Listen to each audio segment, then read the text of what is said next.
Hello दोस्तों, स्वागत है आप सभी का। कल रात में शिक्षा सचिव महोदय जो हैं दीपक कुमार सिंह, इनका एक ट्वीट आया था। हम लोगों के रात में लगभग 10:30 उस समय बज रहे होंगे, उस समय वो ट्वीट आया और उसी समय पोस्ट कर दिया था। लेकिन इसके ऊपर कोई वीडियो नहीं बना पाया क्योंकि अभी कट ऑफ वीडियो जो था इसको रिकॉर्ड कर रहे थे और कट ऑफ वीडियो को रिकॉर्ड करने में ऐसा हुआ, वो वीडियो रिकॉर्ड हो गया कट ऑफ वाला, इसमें ये महत्वपूर्ण खबर छूट रहा था, तो अभी इसको रिकॉर्ड करने के लिए बैठे हैं। इससे पहले कि उस ट्वीट के ऊपर हम लोग चर्चा करें, कट ऑफ वाला वीडियो पूरा हो गया, कल आप लोग उसको पूरा देखिएगा। और जो कट ऑफ है पहले स्टार्टिंग में हाई से बहुत लो की तरफ ले जाया गया और एकदम कैलकुलेशन करके बताया गया है कि क्यों हाई रहेगा शुरुआत में और उसके बाद मिनिमम इतने कम तक जाएगा कि आप सोच भी नहीं सकते हैं, इतना कम तक जा रहा है। और आप में से बहुत सारे लोग जो अपना कमेंट बॉक्स में % लिख के पूछते रहते हैं कि मेरा होगा या नहीं होगा, कल आप लोग का एक ही बार में आंसर मिल जाएगा। तो फिलहाल चर्चा कर रहे हैं कि दीपक कुमार सिंह का जो वो ट्वीट है, इस ट्वीट को आप ऊपर में देखिए कि इसमें इन्होंने क्या लिखा है कि सारे लोगों को खुश कर पाना संभव नहीं है। सारे लोगों को ऐसी कोई नीति नहीं बनाई जा सकती है जिसके आधार पर सारे लोगों को एक ही बार में संतुष्ट किया जा सके। आखिरकार ये कहना क्या चाह रहे हैं? कहना ये चाह रहे हैं इसके पीछे, आप लोग को याद होगा तो बहुत सारे लोग जो हैं ये इस बात के पक्ष में रहते हैं कि जो 7वें चरण में मेधा है, ये जो मेधा है केवल एकेडमिक मार्क्स के आधार पर बनाई जाए। दूसरे लोग ये मानते हैं कि मेधा में सीटेट हो या फिर स्टेट हो, इनका अंक शामिल किया जाए। अगर आप देखिएगा तो बिहार भर में 60-40 का अनुपात है कि 60% लोग ये मानते हैं कि सीटेट का अंक हो या फिर जो स्टेट का अंक हो, इसको बहाली में शामिल किया जाना चाहिए और 40% ये लोग मानते हैं कि इसको शामिल नहीं किया जाना चाहिए। अब विभाग के सामने भी ये समस्या है, हर कोई अपनी बात लेके वहाँ पहुँचता है। आखिरकार विभाग क्या मानेगा, किसको लेके चलेगा? किसी एक को लेकर तो नहीं चल सकता ना। अगर आपने देखा होगा तो पिछले दिनों सोनू का जो एक बच्चा था नालंदा का, उसका एक वीडियो बहुत वायरल हुआ था, आप लोगों ने भी उस वीडियो को जरूर देखा होगा, जिसमें वो कंप्लेन कर रहा है मुख्यमंत्री से कि उसको गुणवत्तापूर्ण शिक्षा नहीं मिल पा रही। उसको जो शिक्षक पढ़ा रहे हैं उनमें इतनी काबिलियत नहीं है कि उसको अच्छे से पढ़ा सके। आखिरकार ये समस्या बिहार में आई क्यों है? 35 राज्यों में और केंद्र शासित प्रदेशों को मिलाकर शिक्षा के मामले में बिहार का नीचे से पहला स्थान है पूरे देश में।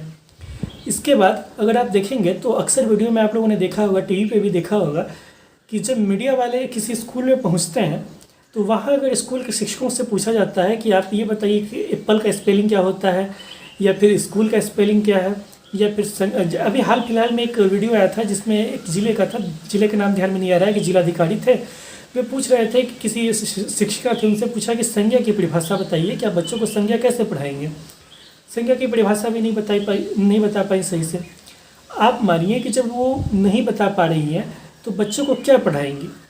इन लोगों ने बड़ा अच्छा एक तरीका अपना रखा है कि विद्यालय में मीडिया को घुसने ही नहीं दो, क्योंकि अगर घुस गया तो उसके बाद क्या होगा कि आपकी जो पोल पट्टी है ये खुल जाएगी। ना घुसने दो, ना आपके ज्ञान का प्रदर्शन पूरी दुनिया में होगा कि आप कितने ज्ञानवान हैं।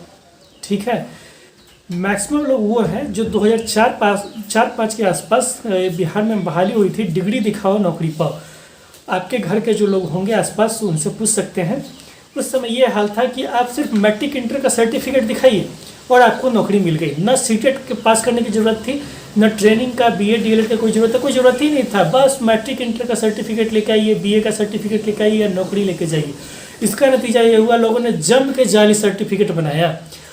उसी का परिणाम यह है कि आज तक जो अखबार में हर रोज़ पढ़ते हैं कि यहाँ से इतने फर्जी पकड़े गए, यहाँ से इतने फर्जी पकड़े गए, आज तक फर्जी पकड़े जा रहे हैं तब के, क्योंकि न तो उन्होंने ट्रेनिंग किया है, न कोई सीटेट की परीक्षा पास की है। आप कैसे उम्मीद कर सकते हैं कि उनको अच्छे से स्पेलिंग आएगी? हम ये नहीं कह रहे हैं कि सारे उनमें से खराबी है, बहुत अच्छे भी हैं, लेकिन बिहार की शिक्षा व्यवस्था को बर्बाद करने में इन लोगों का बहुत बड़ा योगदान है।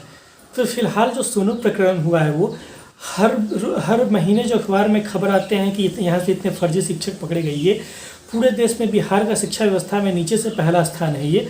इन सबों का और हाल फिलहाल में जो 1 जून को गुजरात में शिक्षा सचिव जो नई शिक्षा नीति पर मीटिंग थी, उस पर भाग लेके आया है ये। इस सब का परिणाम ये है कि आखिरकार इन्होंने ट्वीट में अंत में क्या लिखा है कि हम गुणवत्तापूर्ण शिक्षा पर विचार कर रहे हैं और जो भी नीति बनाएंगे गुणवत्तापूर्ण शिक्षा के संदर्भ में ही बनाएंगे। आप ही बताइए गुणवत्तापूर्ण शिक्षा का क्या मतलब है? Quality education. और क्वालिटी एजुकेशन कब मिलेगा? जब शिक्षक अच्छे होंगे, उनकी एकेडमिक पढ़ाई अच्छी होगी, प्लस वे ट्रेनिंग किए हुए होंगे और ट्रेनिंग में भी उनके अंक अच्छे होंगे। जब आप सीटेट की परीक्षा देते हैं तो आपके अच्छे अंक आएंगे। आप भी बताइए जब 150 अंकों की परीक्षा होती है तो जिनको 150 में अधिक अंक आए हैं तो स्वाभाविक है कि उनको इस चीज़ के बारे में ज़्यादा जानकारी होगी। इस बात में तो कोई इनकार आप नहीं कर सकते हैं ना। आप ही की कैटेगरी में, आप जिस भी कैटेगरी से बिलोंग करते हो, ऐसा थोड़ी है कि आपकी कैटेगरी में आपका कम पढ़े लिखे लोग हैं, बहुत अच्छे पढ़े लिखे लोग हैं, तो उस कैटेगरी में जिनको ज़्यादा अंक आया है उनको ज़्यादा जानकारी है सीटेट की, शिक्षकों की, विषय वस्तु की, या फिर जिनको कम अंक आया है उनको, या फिर एसटीएट की जो परीक्षा हुई थी जिनको ज़्यादा अंक आया है उनको ज़्यादा जानकारी है, या फिर जिनको कम अंक आया है उनको।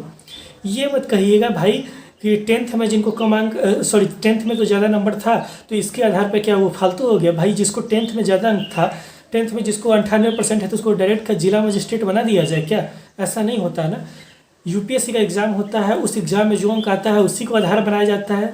अगर आपको 12वीं में ज़्यादा अंक है तो इसका मतलब ये तो नहीं कि आपको डायरेक्ट डीएसपी अपॉइंट कर दिया जाता है, बल्कि आपको बीपीएससी में जो अंक आता है उस अंक के आधार पर ही आपको डीएसपी बनाया जाएगा, है ना।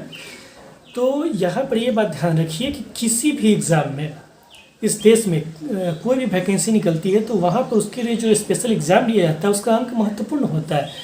लेकिन नियमावली 2020 जो बनी थी इसमें सीटेट का अंक या फिर स्टेट का अंक जो है इसको पूर्णतः गौण कर दिया गया था। पूरा का पूरा जो है ये एकेडमिक अंकों के आधार पे ही कर दिया गया। कल का एक वीडियो आ रहा है, पता नहीं वो वीडियो कल का ही है या पहले का है, क्योंकि वो जनता दरबार का है मुख्यमंत्री का, इसको वेरीफाई नहीं कर पाया कि कितना पुराना वीडियो है। उसमें कोई एक छात्र है वो मुख्यमंत्री नीतीश कुमार के सामने उसने मुद्दा उठाया है इसी का कि सीटेट का अंक का वेटेज आपने क्यों खत्म कर दिया? छठे चरण में तो लागू हुआ था, अभी जो अप्रैल तक छठा चरण चला है उसमें लागू था, तो आपने फिर क्यों खत्म कर दिया है? इसको लागू किया जाना चाहिए और मुख्यमंत्री ने इसको शिक्षा मंत्री के पास इस मैटर को भेज दिया है। तो गुणवत्तापूर्ण शिक्षा ऐसे मिलेगी कि आपको अच्छे शिक्षक मिले, इसके लिए जरूरी है कि आप सीटेट के अंक हो या फिर एकेडमिक अंक हो, सबको एक साथ रख के चलिएगा। मेरा ख्याल है कि जैसा वो ट्वीट कर रहे हैं उनकी भाषा कुछ ऐसी कहनी चाह रही है कि न तो वे पूर्णतः एकेडमिक के पक्ष में जाने के लिए तैयार है, न पूर्णतः सीटेट या स्टेट के अंक के पक्ष में जाने के लिए तैयार है। वे क्या बोल रहे हैं कि ऐसा कोई रास्ता नहीं अपनाया जा सकता है जिससे सारे लोगों को संतुष्ट किया जा सके।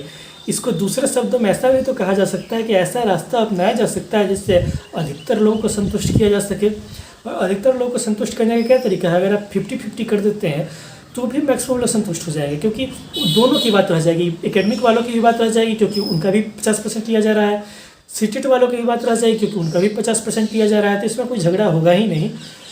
तो ऐसा हम अपनी तरफ से कुछ भी नहीं कह रहे हैं। जो सचिव महोदय ने ट्वीट किया है और उसमें इन्होंने गुणवत्तापूर्ण शिक्षा की बात की है, इस संदर्भ में ये बयान के कुछ ये मायने निकल के सामने आते हैं। जहाँ तक बात रही कि क्या वास्तव में ऐसा कुछ फैसला हुआ है, अभी तक आपको बता दें कि अभी भी फाइनल फैसला कुछ भी नहीं हुआ है, निष्कर्ष निकल के कुछ नहीं आया है कि आगे क्या होगा। जब भी कुछ निकल कर इस तरह से आता है तो आपको सबसे पहले बताया जाएगा। अगर आप लोगों को हमारा ये वीडियो पसंद आया हो तो वीडियो को लाइक करें, चैनल को सब्सक्राइब करें। फिर आपसे मुलाकात होगी कल कट ऑफ वाले वीडियो में। कल का पूरा वीडियो जरूर देखिएगा, कट ऑफ का वीडियो तैयार है। मिलते हैं कल आपसे, तब तक के लिए धन्यवाद, थैंक यू।